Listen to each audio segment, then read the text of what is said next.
Haleluya. Tuhan Yesus, terima kasih untuk pagi ini. Terima kasih atas pemberian anugerah yang Tuhan beri dalam hidup kami secara luar biasa. Terima kasih bahwa Engkau Tuhan memberikan kekuatan di dalam setiap kehidupan kami. Pada saat kami lemah, Engkau berjalan bersama-sama dengan kami. Untuk kami boleh menikmati hadirat Tuhan dalam setiap kehidupan kami hari lepas ke sehari. Tuhan Yesus, terima kasih. Sebentar kami akan mendengarkan bagian daripada firman-Mu. Berikan hati bagi kami untuk mau menerima apa yang menjadi suara Tuhan, apa yang menjadi kehendak Tuhan dalam hidup kami. Berikan hati yang lembut, hati yang mau terus mendengar dan memperbaharui akan firman Tuhan. Tuhan, terima kasih, kami serahkan hamba-Mu yang lemah ini, yang tidak ada apa-apanya. Kiranya Engkau sembunyikan di belakang salib-Mu, dan biarlah Engkau berkata-kata, biar apa yang boleh disampaikan adalah suara Tuhan bagi setiap kami. Dan teristimewa buat hamba-Mu yang menyampaikan, itu adalah suara Tuhan, bagaimana kami harus berjalan di dalam kehidupan hari lepas ke sehari. Terima kasih Tuhan, sebentar firman-Mu akan disampaikan. Berbicaralah Tuhan, kami siap untuk mendengarkan. Di dalam nama Tuhan Yesus kami berdoa dan mengucap syukur. Amin. Silakan duduk. Selamat pagi, selamat hari Minggu. Kita diberkati dan selalu sehat-sehat dalam kehidupan kita. Dan kami menyambut Bapak Ibu yang di rumah tetap sehat-sehat dan terus semakin dekat dengan Tuhan. Pagi hari ini tema yang akan saya bawakan adalah melayani dalam keluarga Allah. Bapak Ibu tentunya tahu ya, udah sering kalau ada khotbah atau ada renungan melayani, bagaimana melayani, bagaimana berjalan di dalam setiap pelayanan-pelayanan di dalam setiap kehidupan kita. Bagaimana kita berjalan, bagaimana kita bertemu dengan lingkungan-lingkungan yang harus kita layani. Nah, pagi hari ini saya akan mengajak melihat dari sisi lain, dari sisi pelayanan, di mana dalam setiap pelayanan ada saja hal-hal yang kita temui, ada saja hal-hal yang kita lihat satu dengan yang lain saling bergesekan. Dan untuk menghindari gesekan, bagaimana kita harus menyikapinya. Nah, pagi hari ini saya akan mengajak Bapak Ibu membuka dari Markus pasal yang ke-10. Kita akan membaca ayat yang ke-35 sampai dengan ke-45. Saya akan bacakan bagi Bapak Ibu. Markus pasal 10 ayat 35 sampai dengan 45. Permintaan Yakobus dan Yohanes, bukan memerintah melainkan melayani. Lalu Yakobus dan Yohanes anak-anak Zebedeus mendekati Yesus dan berkata kepadanya, Guru, kami harap supaya Engkau kiranya mengabulkan suatu permintaan kami. Jawabnya kepada mereka, apakah yang kamu kehendaki aku perbuat bagimu? Lalu kata mereka, perkenankanlah kami duduk dalam kemuliaan-Mu kelak, yang seorang lagi di sebelah kanan-Mu dan yang seorang lagi di sebelah kiri-Mu. Tetapi kata Yesus kepada mereka, kamu tidak tahu apa yang kamu minta. Dapatkah kamu meminum cawan yang harus kuminum dan dibaptis dengan baptisan yang harus kuterima? Jawab mereka, kami dapat. Kata Yesus kepada mereka, memang kamu akan meminum cawan yang harus kuminum dan akan dibaptis dengan baptisan yang kuterima. Tetapi hal duduk di sebelah kanan atau di sebelah kiri, aku tidak berhak memberikannya. Itu akan diberikan kepada orang-orang bagi siapa itu telah disediakan. Mendengar itu ke-10 murid yang lain menjadi marah kepada Yakobus dan Yohanes. Tetapi Yesus memanggil mereka dan berkata, kamu tahu bahwa mereka yang disebut pemerintah bangsa-bangsa memerintah rakyatnya dengan tangan besi, dan pembesar-pembesarnya menjalankan kekuasaannya dengan keras atas mereka. Tetapi tidaklah demikian di antara kamu. Barang siapa ingin menjadi besar di antara kamu, hendaklah ia menjadi pelayanmu. Dan barang siapa ingin menjadi yang terkemuka di antara kamu, hendaklah ia menjadi hamba untuk semuanya. Karena Anak Manusia juga datang bukan untuk melayani, bukan untuk dilayani, melainkan untuk melayani dan untuk memberikan nyawanya menjadi tebusan bagi banyak orang. Bapak Ibu yang dikasihi Tuhan, renungan kita pada pagi hari ini kita melihat bahwa Yakobus dan Yohanes datang kepada Yesus. Dia datang dengan suatu permintaan, dengan suatu ambisi, dengan suatu harapan-harapan kelak dia akan duduk di sebelah kanan Tuhan. Dan dia berharap dengan kedudukannya dia dapat berkuasa, dengan kedudukannya dia dapat pujian, dengan kedudukannya dia dapat melakukan apa yang menurut dia, pandangan keduniawian, pandangan kedagingannya untuk duduk sebagai pemimpin. Bapak Ibu yang dikasihi Tuhan, masa itu masa di mana mereka ingin tampil, mereka ingin dilihat, mereka ingin dihargai.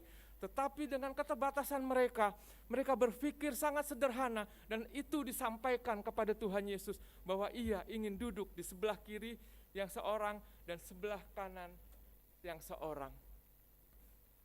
Hal ini terjadi begitu sangat sederhana dalam pikiran mereka.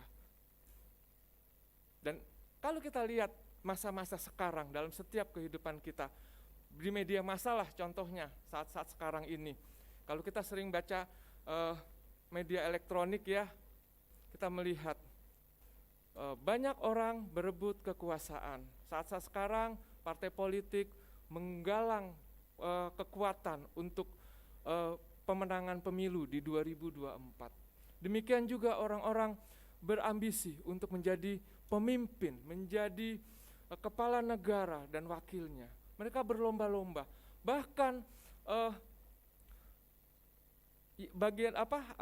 satu pemeringkat menyusun siapa kira-kira calon terkuat, siapa kira-kira calon-calon yang akan memimpin dengan kemampuan yang dia miliki. Nah, itu tidak heran kalau pada masa-masa sekarang hal-hal tersebut dikejar orang, dikuasai dan dibentuk sedemikian rupa untuk mendapatkan sesuatu, mendapatkan kekayaan, mendapatkan kehormatan, mendapatkan sesuatu yang dapat memberi kehormatan kepada dirinya. Bahkan masa-masa sekarang selain masalah kepemerintahan, masalah kepemimpinan, banyak orang-orang juga tidak berat, dia mengrogoh kantongnya sedalam-dalamnya untuk mengikuti seminar-seminar, mengikuti pelajaran-pelajaran supaya dia mampu naik untuk meraih prestasi, mampu naik meraih keuntungan-keuntungan, menjadi pemimpin-pemimpin, mungkin di perusahaannya atau mungkin pada saat dia memimpin. Kita lihat bagian ini bahwa Yakobus dan Yohanes dia berpikir seperti itu, mirip seperti itu, bahwa apabila dia berkuasa, apabila dia memimpin, maka dia bisa melakukan banyak hal, termasuk dia boleh mendapatkan keuntungan daripada orang yang menghormati dia. Banyak dilakukan. Tetapi apa yang kita lihat di sini adalah satu gambaran bahwa anak-anak manusia mengejar itu semuanya. Mengejar supaya orang menghormati. Bahkan mungkin di gereja banyak orang-orang tertentu mengejar itu. Supaya apa? Dihormati. Oh, saya dekat dengan Pak Gembala, saya harus di kemana-mana harus dibawa dan saya harus dihormati. Ada mungkin. Atau ada orang-orang yang lain merasa, oh saya harus mendapatkan sesuatu dari setiap pelayanan saya di gereja. Bisa aja. Tetapi bersyukur di sini saya akui tidak ada yang begitu ya. Ya, dengan usia yang sangat dewasa, usia-usia yang cukup matang, nggak ada yang berlaku seperti itu.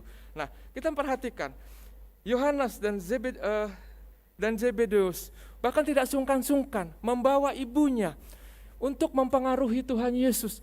Dia datang kepada Tuhan Yesus supaya Tuhan Yesus terpengaruh untuk boleh menempatkan anaknya di sisi kiri dan sisi kanan. Kita bisa perhatikan di Matius pasal yang ke-20. Matius pasal yang ke-20 ayat yang ke-20 dan beberapa ayat di bawahnya saya akan bacakan. Maka datanglah ibu anak-anak Zebedius serta anak-anaknya itu kepada Yesus, lalu sujud di hadapannya untuk meminta sesuatu kepadanya. Dia bawa ibunya supaya dia bisa mempengaruhi, bisa mendapatkan sesuatu apa yang diharapkan, apa yang diinginkan.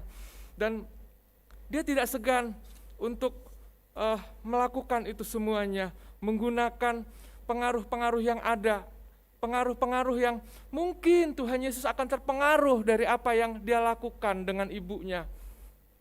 Demikian juga dengan kita, seringkali kita membawa orang-orang yang berpengaruh untuk mempengaruhi orang lain supaya kita boleh pada posisi itu. Nah, inilah ada tujuan-tujuan di mana ada ambisi-ambisi untuk meraih sesuatu dalam kehidupan kita. Terlihat kesannya netral-netral aja ya, biasa-biasa aja. Netral-netral, tetapi hanya ada dua, negatif atau positif. Kalau kita melihat apa yang dilakukan Yohanes dan Zebedius ini adalah hal yang negatif yang didapatkan. Hal di mana dia mengedepankan keinginannya sendiri, mengedepankan harapan-harapannya sendiri supaya dia bisa berkuasa, supaya dia bisa melakukan menurut apa yang menjadi pemikirannya dia. Nah, apa yang dia lakukan kalau kita lihat di ayat-ayat berikutnya dari pembacaan kita di Markus pasal 10 35 sampai 45, kita memperhatikan di ayatnya yang ke-41. Apa yang dilakukan membuat murid-murid Tuhan Yesus semuanya menjadi marah. Mendengar itu, ke-10 murid yang lain menjadi marah kepada Yakobus dan Yohanes. Ada kemarahan, ada ketidaksukaan. Demikian juga dalam pelayanan-pelayanan kita. Seringkali pada saat kita mengedepankan apa yang menjadi pikiran kita, kita tidak pernah memperhatikan orang lain tersinggung atau tidak, orang lain tersakiti atau tidak, orang lain menjadi lemah akan imannya atau lemah dalam pelayanannya atau tidak. Di sini kita melihat Yohanes dan Zebedius membuat satu masalah baru di dalam persekutuannya dengan Tuhan Yesus, di dalam pelayanannya, di dalam mengiring Tuhan. Mungkin dalam mengiring Tuhan banyak hal yang membuat kita berat, membuat kita menjadi lemah, membuat kita menjadi takut. Dan ini yang dilakukan, ini yang terjadi bahwa murid-murid Tuhan Yesus menjadi marah, menjadi tidak suka karena temannya berambisi meraih sesuatu. Maka akan timbul perpecahan, timbul sesuatu yang kemudian membuat satu dengan yang lain tidak harmonis. Satu dengan yang lain menjadi saling curiga. Demikian dengan pelayanan kita. Pada saat kita melakukan hal-hal tersebut, sadarkah kita pada saat itu kita membuat perpecahan di dalam gereja? Kita membuat kecurigaan-kecurigaan di dalam gereja. Kita membuat kemunduran-kemunduran padahal harusnya kita membangun gereja, membawa jiwa-jiwa dan memuliakan Tuhan melalui tempat ini. Perselisihan yang ada membuat perpecahan. Dan ternyata kalau kita membaca bagian ini, kita bisa lihat di pasal yang ke-9, ayat yang 34. Ternyata sebelum kejadian ini, mereka juga sudah bertengkar. Saya akan baca di ayat yang ke-33. Kemudian tibalah Yesus dan murid-muridnya di Kapernaum. Ketika Yesus sudah di rumah, ia bertanya kepada murid-muridnya, apa yang kamu perbincangkan tadi di tengah jalan? Tuhan Yesus tahu apa yang menjadi perbincangan mereka, perselisihan mereka. 34. Tetapi mereka diam, sebab di tengah jalan tadi mereka mempertentangkan siapa yang terbesar di antara mereka. Dalam pelayanan-pelayanan kita sering melihat siapa yang paling besar di dalam pelayanan saya, siapa yang paling unggul, siapa yang paling bagus. Padahal di mata Tuhan melayani bukan unggul, bukan bagus, Tetapi Tuhan melihat hati pada saat kita melayani. Bagaimana kita terbuka kepada orang lain untuk menerima orang lain. Menerima orang lain dengan keluh kesah untuk kita menjadi teman, untuk menjadi penolong bagi mereka. Disitulah yang terjadi bahwa mereka sudah bertengkar.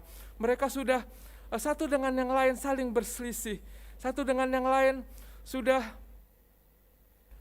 saling tidak enak. Dan disitulah terjadi perpecahan, rasa tidak enak, rasa iri, rasa satu dengan yang lain. Dan kita perhatikan lagi, kalau tadi Yohanes dan Zebedeus sudah datang kepada Yesus dan dia minta posisi itu, dijawabnya sama Tuhan Yesus di ayat yang 42. Tetapi Yesus memanggil mereka lalu berkata, kamu tahu bahwa mereka yang disebut pemerintah bangsa-bangsa memerintah rakyatnya dengan tangan besi dan pembesar-pembesarnya menjalankan kuasanya dengan keras atas mereka.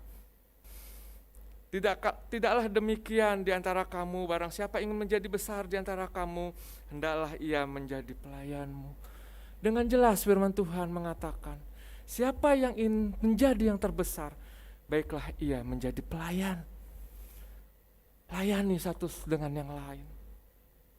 4 saya akan bacakan, dan barang siapa ingin menjadi yang terkemuka di antara kamu, hendaklah ia menjadi hamba untuk semuanya. Seringkali kita di gereja, karena kita mungkin jadi pelayan, seringkali kita mau orang lain melayani kita. Kita merasa punya level tertentu. Tapi firman Tuhan mengatakan pagi ini, siapakah engkau? Melayani apakah engkau? Jadilah pelayan buat sesama. Melayani siapapun tanpa pandang bulu. Ya, kembali ke sifat manusia. Seringkali kita melayani kalau ada, dia duitnya banyak tuh, saya layani deh. Siapa tahu saya kebagian, saya kecipratan. Ada. Tapi ada orang yang benar-benar dari hati yang paling dalam, dia melihat, melayani orang yang benar-benar perlu dilayani. Oh, dia dalam kondisi begini, saya harus layani dia. Ada. Ya, kalau kita lihat di gereja kita di ibadah jam 1, para diakonia dilayani di situ 2 kali ibadah. Ya, artinya ada orang-orang yang terbeban dalam melayani, orang-orang yang berkekurangan, orang-orang yang perlu dilayani. Hari ini kita melihat firman Tuhan mengatakan, jadilah pelayan untuk sesamamu. Layani dulu. Ya, layani. Kalau kita mau menjadi yang terkemuka, layani dulu semuanya. Berikan dulu apa yang kita punya. Bapak gereja Calvin adalah Bapak gereja menafsirkan kisah ini adalah bahwa apa yang terjadi dalam perikop ini adalah cerminan dari suatu usaha manusia, dari suatu kesia-siaan yang dilakukan oleh manusia. Dalam pelayanan-pelayanan kita, pada saat kita melihat si A, melihat si B, tanpa kita melihat Tuhan, adalah suatu kesia-siaan di dalam kita melayani Tuhan. Fokus kita diarahkan ke samping, ke kiri dan ke kanan. Enggak ada gunanya. Melayani dalam lingkup keluarga Tuhan di gereja kita harus mau melihat siapa dia tanpa membedakan dari golongan mana, dari kalangan apa dan segala macam. Kita harus terus bersemangat, harus terus melihat satu hal yang positif. Kalau di sini kita melihat sikap kemanusiaan, sikap kedagingan dari Yohanes dan Zebedeus, dan kita melihat ada sesuatu yang tidak baik, kita belajar. Pada saat kita melayani, pada saat kedagingan kita muncul, kita melihat ada kejahatan-kejahatan, maka kita harus tunduk untuk tidak melakukannya. Harus benar-benar tunduk tulus dalam melayani Tuhan. Sebagai persekutuan kita dengan Kristus di tempat ini, satu dengan yang lain, harus saling melayani, satu dengan yang lain harus saling merespon.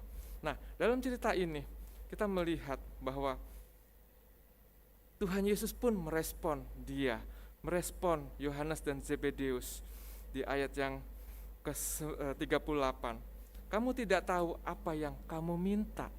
Seringkali dalam pelayanan kita juga kita nggak tahu apa tujuan pelayanan kita dan apa yang kita minta kepada Tuhan. Dan di sini terlihat bahwa apa yang kita minta harus jelas, harus tahu, dan Tuhan akan lakukan bagian Tuhan untuk kita. Dan kita boleh berjalan bersama-sama dengan Tuhan. Dan kemudian di ayat-ayat berikutnya disampaikan bahwa kamu akan meminum cawan yang harus kuminum dan dibaptis dengan baptisan yang sama dengan Tuhan. Dan Tuhan menunjukkan di sini bahwa jalan menuju kemuliaan itu melalui penderitaan. Tuhan Yesus datang ke dunia dimuliakan, bukan dia memuliakan dirinya, tetapi Tuhan yang mengutus yang memuliakan dia. Dan di sini kita diajarkan untuk tidak mempermuliakan diri kita melalui apa yang kita kerjakan, tetapi apa yang kita kerjakan adalah hanya untuk memuliakan Tuhan. Jadi kita melihat siapakah para murid yang menderita menjadi hamba dalam pelayanan Tuhan Yesus. Di sini pada saat saya merenungkan bagian ini, Tuhan Yesus mempunyai 12 murid. Saya berpikir begini, dari 12 murid punya karakter, punya kelakuan yang berbeda-beda, ya atau tidak? Kira-kira Tuhan Yesus pusing gak ya? Ya, Bapak Ibu punya anak 4, kelakuannya beda, suka berantem, pusing. Iya, sekarang saya berpikir begini, Tuhan Yesus bawa muridnya 12 jalan ke sana kemari melayani, menyembuhkan orang sakit. Tapi kelakuannya beda-beda. Saya membayangkan itu. Ya, kita lihat murid-murid Tuhan Yesus yang cukup menonjol, misalnya Simon. Simon adalah orang yang selalu dekat dengan Tuhan. Ya, dia murid yang selalu dibawa dekat dengan Tuhan.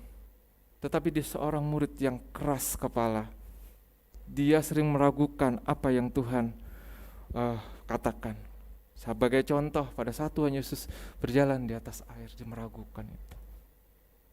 Ya, dan ada tingkah-tingkah lain yang pasti membuat Tuhan Yesus menjadi pusing. Yang kedua, Yohanes dan Zebedius ini, dia minta kekuasaan. Kira-kira pusing gak ya? Yang selanjutnya, Yudas. Yudas, apa yang dia lakukan? Dia menjual Tuhan. Dan setiap kali dalam perjalanan yang dia pikir untung dan untung. Tuhan, kalau yang begini nggak menguntungkan jangan. Nah, begitu juga dalam kita, dalam keluarga Allah di tempat ini, dalam pelayanan kita. Banyak sifat, banyak tingkah yang mungkin sebenarnya membuat Bapak Gembala pusing 7 keliling. Kita nggak pernah tahu aja, Bapak nggak pernah ngomong. Tapi saya yakin Bapak pasti pusing 7 keliling dengan tingkah-tingkah yang aneh. Ya, tapi bagaimana kita sebagai anak-anak Tuhan yang melayani Tuhan? Harus mendukung tentunya. Harus melewatkan hal-hal yang aneh. Dalam pembicaraan saya dengan beberapa rekan waktu itu cukup menarik juga sih. Dia bilang begini, dalam pelayanan kita seringkali dipusingkan dengan orang-orang tertentu, dengan tingkah-tingkah yang tertentu. Bahwa dalam pelayanan Tuhan Yesus ada 12 murid, ada yang satu nakal namanya Yudas. Maka di gereja pun pasti ada Yudas-Yudas. Jadi 1/12 dari murid Tuhan Yesus adalah Yudas. Dan kalau di gereja ada 100 orang, nah tinggal dihitung aja kira-kira Yudasnya ada berapa. Hal tersebut membuat menggelitik hati saya. Benar juga ya, bahwa gereja dikasih dinamika, ada Yudas-Yudas yang mengganggu pelayanan di gereja. Ada Yudas-Yudas yang mengganggu, mencari keuntungan, mencari popularitas dari setiap pelayanannya. Di sini kita melihat bahwa hal itu terjadi. Ya, zaman Tuhan Yesus terjadi dan sampai saat ini itu terjadi. Apakah kita anak-anak Tuhan akan berlaku seperti Yudas-Yudas yang mengganggu pelayanan Tuhan Yesus? Menjadi anak-anak, menjadi murid-murid Tuhan yang berebut kekuasaan, berebut kepentingan, berebut sesuatu yang mendapatkan keuntungan, keuangan. Tentu tidak. Dan saya bersyukur kembali di jam 6, nggak ada yang begitu. Jujur, tidak ada. Ya. Dan di sini kita melihat bahwa pelayanan benar-benar kita harus melayani dengan sungguh. Melayani dulu sesama kita dengan hati yang tulus yang tertuju kepada Tuhan. Nah, pada bagian ini, sebagai keluarga Allah, sebagai keluarga yang ada di CWS Kenanga jam 6 pagi ini, apa yang harus kita lakukan? Dari perekop ini saya mencoba meringkaskan bagian apa yang boleh saya sampaikan. Mungkin tidak terlalu berhubungan, tetapi pada bagian besarnya adalah sebagai berikut. Saya meringkaskan di sini bahwa pelayan adalah orang yang bekerja untuk melakukan pekerjaan untuk orang lain, atau majikan yang memberi mereka gaji atau sama sekali tidak menerima gaji. Bahwa pelayan-pelayan Tuhan tidak mengejar itu semua, tidak mengejar gaji, tetapi mereka melakukan yang terbaik. Pelayan Kristus melakukan atau melayani Tuhan dan sesama dengan kasih seperti Kristus yang telah mengasihi kita. Maka apa dari itu semua yang harus kita lakukan? Yang pertama adalah bahwa kita harus memiliki sikap mengasihi. Kita pelayan-pelayan Tuhan, siapapun adalah pelayan Tuhan. Kita tidak pernah tahu di belakang sana Bapak Ibu melayani siapa dengan kasih. Tetapi pelayan Tuhan adalah pelayan yang pelayan yang, di sini saya salah menuliskan, adalah pelayanan yang memiliki kasih, tidak mencari atau mengejar kemuliaan untuk diri sendiri, tapi kemuliaan untuk Allah, dan dia hidup berdampak bagi banyak orang. Dan seorang pelayan, kalau dia tidak berdampak kepada banyak orang, maka tidak ada artinya. Kasihmu tidak ada artinya kalau itu tidak berdampak buat orang lain. Ya, dari sejak kecil kita belajar tentang kasih. Tetapi kalau kasih itu tidak berdampak, tidak ada empati dalam hidup kita, hal itu tidak ada gunanya. Yang selanjutnya, selalu semangat. Mungkin dalam melayani Tuhan tidak lepas dari masalah-masalah, dari perguncingan orang, dari banyak hal, dan itu semua membuat kita tidak ada energi lagi untuk melayani Tuhan. Tetapi hari ini kita disemangati untuk terus berjalan, untuk terus bersemangat. Jangan lihat kiri kanan pada saat orang memperguncingkan apa yang kita lakukan, tetapi tetap semangat supaya energi itu terus bangkit dalam kita melayani Tuhan. Dan tentunya kita harus memiliki ketabahan. Pada saat tantangan datang, pada saat cobaan itu datang rasanya berat, kita diperhadapkan dengan kebutuhan-kebutuhan yang rasanya tidak mungkin untuk kita kejar. Tetap tabah dalam melayani Tuhan, tetap kuat dalam melayani Tuhan. Dan kita yakin melalui ini semuanya Tuhan tidak pernah tinggal diam. Dia Tuhan yang baik, Dia Tuhan yang ajaib, yang akan memberikan kita semua berkat-berkat. Dia akan mencukupkan dalam setiap pelayanan-pelayanan kita. Meskipun kita susah, maju terus dan terus tabah dalam melayani Tuhan. Dan kemudian selalu terbuka dan murah hati. Kepada siapapun kita harus membuka tangan kita yang membutuhkan pertolongan. Kita harus bermurah hati kepada mereka dan bermurah hati yang tidak pura-pura, murah hati yang tidak kelihatannya benar-benar kita bermurah hati tetapi sebenarnya di belakangnya tidak baik.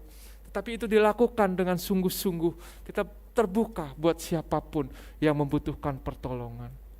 Jangan melihat siapa yang harus saya tolong, orang tertentu yang harus saya tolong, tetapi siapapun harus saya tolong. Terbuka, selalu terbuka dan selalu murah hati. Memberkati saat disakiti. Pelayan Tuhan harus dapat melepaskan hak yang kita miliki saat kita disakiti. Seringkali dalam pelayanan kita merasa disakiti, perasaan kita disakiti. Ya. Tapi biarlah pada saat kita disakiti, kita boleh membagi berkat buat orang yang disakiti. Kita boleh membagi berkat pada siapapun.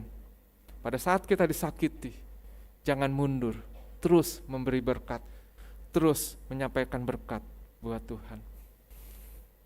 Karena pada saat kita disakiti seringkali, jujur, kita pasti akan membalasnya. Ingin banget membalasnya.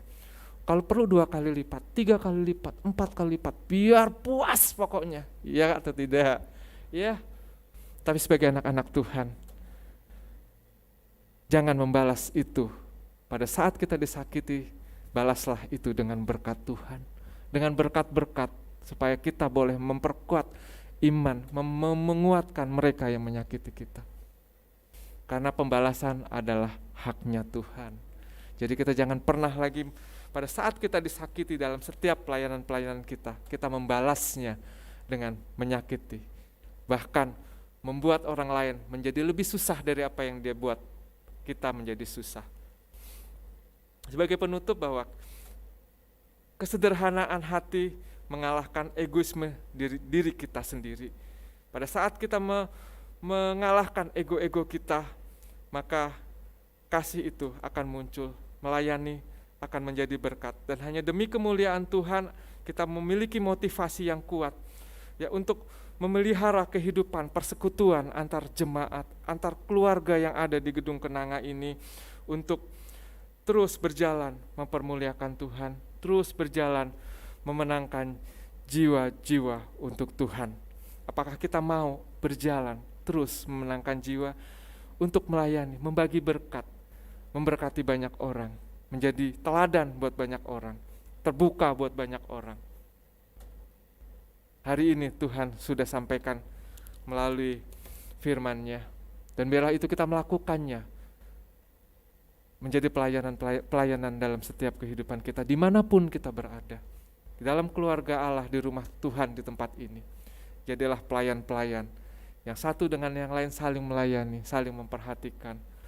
Jangan menyakiti, ya, jangan memfitnah, jangan mencari keuntungan buat dirinya sendiri, tetapi layani Tuhan dengan kasih yang paling dalam dari hati kita, seperti Tuhan sudah memberikan kasih itu kepada kita.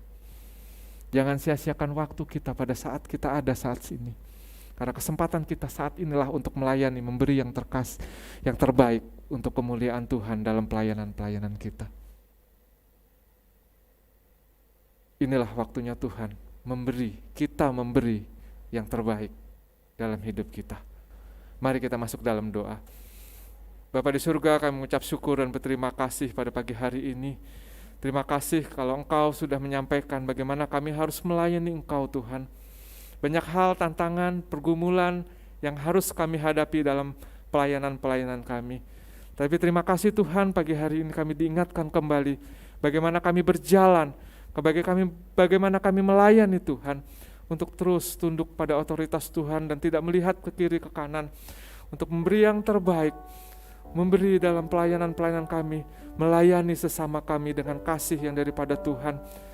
Tuhan, terima kasih firman-Mu telah selesai disampaikan. Biarlah ini Tuhan Engkau berkata-kata terus dalam setiap hati kami, dan biarlah ini Tuhan menumbuhkan iman kami dalam pelayanan kami dimanapun kami berada.